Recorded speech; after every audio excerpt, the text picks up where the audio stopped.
પ્રથમઃ પાઠઃ ચિત્રપદાની ચિત્ર દ્વારા દર્શાવાતા શબ્દો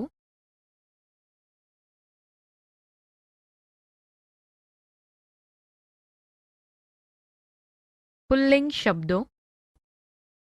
વિદ્યાર્થી મિત્રો, આજે આપણે ચિત્રપદાની 1માં આપેલી કેટલીક વસ્તુઓના સંસ્કૃતમાં અકારાંત પુલ્લિંગ નામો જોઈશું.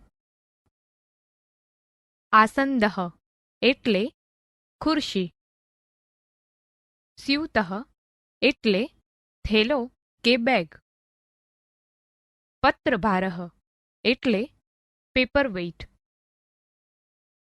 સમીકરઃ એટલે ઇસ્ત્રી.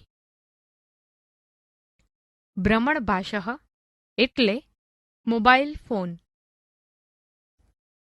પર્વતઃ એટલે પહાડ. પર્યંકઃ એટલે પલંગ. કટઃ એટલે સાદડી. દંડદીપઃ એટલે ટ્યુબલાઇટ. પાદપઃ એટલે વૃક્ષ. ચષકઃ એટલે પ્યાલો કે ગ્લાસ. કંદુકઃ એટલે દડો.